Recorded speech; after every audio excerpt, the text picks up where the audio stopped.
What's good, guys? Welcome back to Country Bunkers Trains. Hope you're well and having a great week. We've got a Dreyfuss to check out today. Look at that thing right there. Isn't that beautiful? I hope it's not too soon to do a Dreyfuss video. Man, Lionel really stirred the pot with their latest release of their Dreyfuss a couple months ago. People were going to be lining up with pitchforks pretty soon, it seemed like. I can't say that I blame them either, but luckily I evaded all of that. Here we have the MTH Premier Dreyfuss Hudson. Miss me with that BS.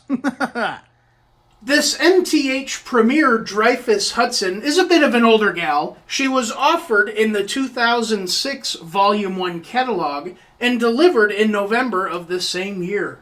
Same as pretty much all the other Dreyfusses, whenever they become available or offered in the catalog, you're able to get this engine in several different variations. As you can see by the artwork, you can either get the standard or smaller tender, or you can get the PT or long haul tender. You can also either get the skull and drivers under the engine or the spoked. As you can see, this model happens to have the spoked drivers and the long haul tender. Both of these are things I really like about this engine. But anyway, this engine sports a die-cast metal boiler, tender body, chassis, and truck sides. Comes with metal wheels and axles, a constant voltage headlight, speed control. She is Proto 3.2, able to run in 3-rail or on 2-rail with DCC operation. Does have a remote proto coupler on the back of the tender. Engineer and fireman figures in the cab. Operating firebox glow, illuminated cab light, as well as illuminated drivers. She does have metal handrails, decorative bell and whistle.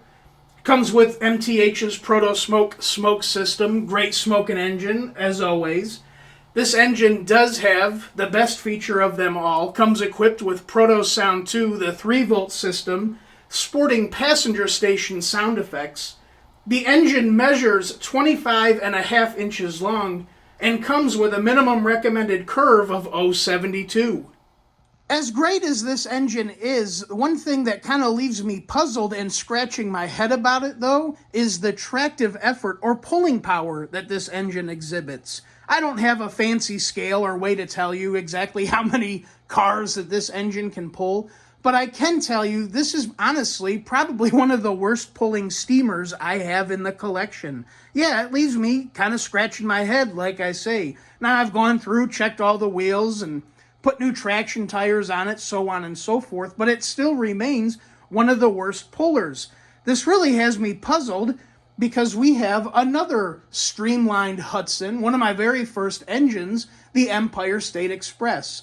Now sure, these might have a little bit different bodywork and Art Deco on them, but from the belt line down, these are essentially identical engines. They're the exact same engines. This Empire State Express is one stump pulling SOB. Man, this thing is one of my best pullers. This thing outperforms even some of my monster articulated steamers. It's been and still remains, as I say, one of the best pullers here in the train room. But this Dreyfuss Hudson, again, essentially the exact same engine, happens to be the worst. I really don't get it.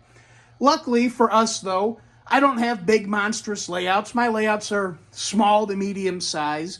I can run 4 to 6, possibly 7 passenger cars behind it comfortably, but some of my longer freight trains, if I hook it up behind this engine, yeah, it just starts spitting, sputtering, and slipping all over the place. Again, it just doesn't make any sense to me. I don't know. And another, I don't really want to call it downside, I guess just something I'm not really big into, and it has nothing to do with the engine. The engine does its thing perfectly fine, but as I mentioned earlier, because of the length of the long haul tender, this engine really needs 0.72 curves to operate. Believe me, I've tried. I've tried running it on my 0.54 curves and tried to get away with it, but this tender just simply will not have it. All the wheels on it are flanged. Maybe if they weren't flanged and they were kind of blind, it might be able to handle them. But in this configuration, it is strictly 0.72 curves. And again, that's not the engine's fault. That's not the engine's problem. But I don't run this engine a whole lot due to that. Obviously, I have the curves to do so, But you know, if I'm running on these big monster curves that I have here, I want to run big monster engines, not necessarily this little Hudson, if you know what I mean. Again, beautiful engine, super cool engine, but is it really as cool as, say, the Big Boy or the Cab Forward, the Class A, so on and so forth? And not to me. I'd rather have one of them big monster articulateds running on these wide curves more so than this Hudson. Hopefully that makes sense. Again, not a downplay at all towards this engine, just personal preference. This engine joined the collection almost a year ago. Last summer, I received an invite from Greg and Dan with the Detroit Three-Railers to attend the Trainapalooza event going on in Detroit. I decided to take them up on it, and the wife and I flew up to join the fun. And man, again, I cannot say what a great group of folks the Detroit Three-Railers are. Just super, super nice people, very hospitable. I had an absolute blast. I'm sure you guys have seen the video last year. If you haven't, click on the channel and you can go back and view it. Like I say, just an excellent, excellent time. Now, I wasn't planning on purchasing anything on this trip, but obviously, as everybody always says, never say never, because this is a perfect example of that. But yeah, we were hanging out, BSing, and while doing so, this was making its way to the for sale table, and it caught my eye.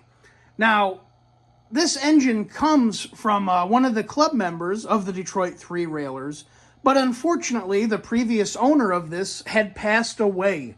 The club was helping out the family and selling off a lot of his collection, and this was one of the last straggler pieces hanging around that nobody really seemed to be all that interested in.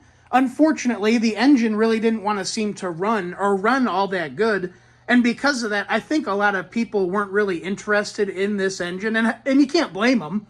But yeah, so nobody had really jumped on this engine. I think this was one of 2 or 3 that were left, or that made it to the Trainapalooza event. So I made them a really low offer, I'm not going to lie. Like I say, I wasn't planning on buying anything, but I was rolling the dice, taking a bit of a gamble. So I made a low offer on it, and surprisingly, they accepted. So I went ahead and ran to the ATM, grabbed my money, and came back to pay for the engine and get ready to bring it home.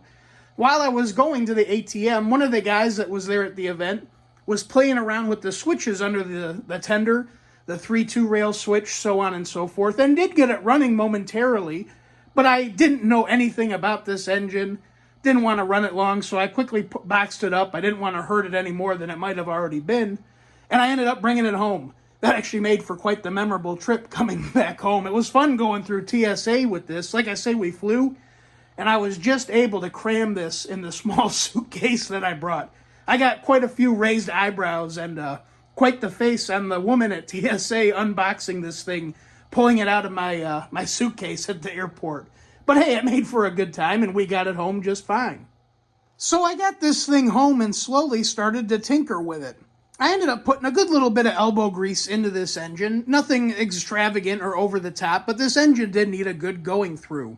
As you can see, this thing looks immaculate. The engine looks spectacular. It almost looks brand new.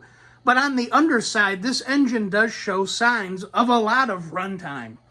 Just, I wouldn't say over-the-top amount of runtime, but quite a bit of runtime, looking at the pickup rollers and the wheels and whatnot. The odometer is currently showing, I think, around 2,000 miles. I'm thinking at one point the boards were replaced in this, which of course would reset the odometer and whatnot, because the 2,000 miles just doesn't really coincide with the amount of wear that I see on the bottom side. But that really doesn't bug me. I prefer to see that, honestly. I mean, that lets me know that the engine, for the most part, works and is doing its job as originally intended. Luckily, the boards that are currently in it didn't get cooked. They're still working just fine. The main issues seem to be a couple of wiring problems, as well as the tender, but we'll get to that in just a moment. Starting out with the engine itself, all of this is pretty straightforward and standard, but I just needed to go through this really well. As I mentioned on the bottom side, this had a lot of runtime on it, so I went through really good, cleaning up all the wheels, getting all the old gack out of there, And once cleaned up, obviously installed some nice new traction tires. As I mentioned earlier, we went through a couple sets, but still got new traction tires on it, everything oiled up, everything looking good. The grease in the gearbox was pretty trashed, so I got all that cleaned out and applied new grease inside there. When I did finally get this thing running decently, it wasn't at first, but eventually the cab light ended up going out, so I went ahead and got that bulb replaced, got the cab light working again. And then the last thing on the engine, it's kind of common for the MTH engines of this era, but the adhesive that's used to hold these treaded walkway plates, whatever you want to call them, the tread plates, treaded walkway on the sides of the boiler or the engine, all that adhesive was failing and letting go. One time when I picked the engine up, this treaded plate actually fell completely off, and on the other side, it was dangling by whatever little bit was left. So I carefully removed it over there, got all the old glue cleaned up, applied some new glue, and got these placed back on the engine. That actually turned out quite nice. I'm happy with how that came out. Moving on to the tender, this actually seemed to be the main culprit of the majority of problems that this engine had. As I mentioned, there was some wiring in here, as well as the tether. There were like 2 or 3 wires in here where the insulation had dry rotted and cracked and came off of the wire itself. This is a fairly common occurrence, once again, in MTH engines of this era. I'm sure you guys have run into it, or at least seen it. I don't remember what wires they were, because again, this was almost a year ago. But I remember one of those wires was rubbing up on like the head of a screw. I don't think that was the main cause of our problem, but it definitely wasn't helping whatever that wire was going to. So I remember replacing the 2 or 3 wires in here. I did go ahead and replace the speaker. It just wasn't sounding all that great, and I didn't want to burn up the boards if they weren't burnt up already. So I went ahead and got that replaced. We put a new BCR in it. Same as the engine. Underside got completely cleaned up and gone through, oiled up, made sure it's ready to go. But it seemed like the majority of our issues, which they normally are, were the damn tethers. I don't know what was wrong with it. Sometimes the engine wanted to run, sometimes it wanted to take off like a rocket. Again, common MTH stuff. But I think all of that together kind of played a hand in what was going on with this engine. But once we got everything fixed up, here she is. She's running like new again, and I'm absolutely in love with it. As mentioned earlier, I might not run this engine a whole lot, but I am still beyond tickled to have this engine. I was all kinds of giddy when I first saw it. Like I was talking about earlier, my very first scale-size steam engine was this Empire State Express. 20 years later, we were finally able to add its sister. I call them the twins, even though they're not. But I think that's just so damn cool. And the best part about it is we've got the best of both worlds. The Empire has, the Scullin drivers with the short tender, and the Dreyfuss has the long haul tender with the spoked drivers. So we got a touch of everything. I just think that's so damn cool. What do you guys say we get this thing fired up and take her for a couple of laps? I do apologize in advance. As per usual, I do not have the matching passenger cars to go around with this engine. Yeah, I know, it's a curse, I'm telling you. But I do have them on order, actually. Atlas recently announced a while back that they're coming back out with the Atlas Premier New York Central cars, which used to be MTH's old tooling. So we probably won't see them for another damn 2 years, but they are on the way eventually. For now, I'm running my Army coaches behind the Dreyfuss. These things look great behind anything. But yeah, let's get her fired up.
track 1, train number 26, the 20th Century Limited.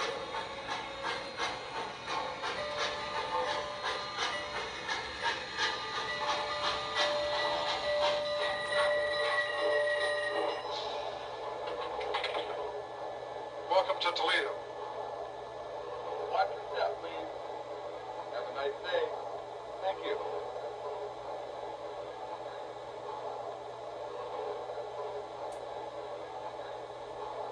Watch your step, please. Boy.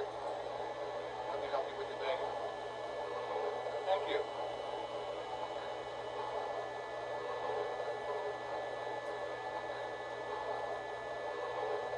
Now departing for New York on track 1, train number 26, the 20th Century Limited.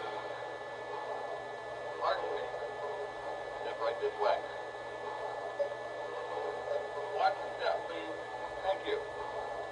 Step right this way.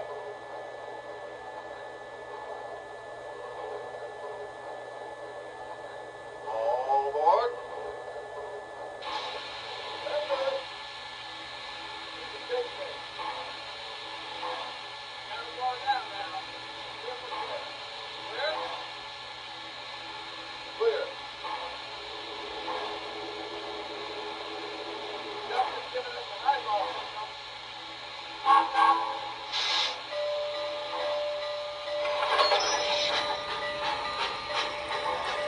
Those damn air bubbles in the smoke unit.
I hope you guys enjoyed this video on the Dreyfuss Hudson. It's been quite a minute since we've checked out an engine. I think that's deserving of a big salute. Very cool to have the two running together here on the layout. But anyways, if you did like this video, please make sure to like, comment, and subscribe. It would be much appreciated. As always, guys, until next time, my name is Zach, and this is Country Bunkers Trains. Y'all take care. I'll see you the next go-around.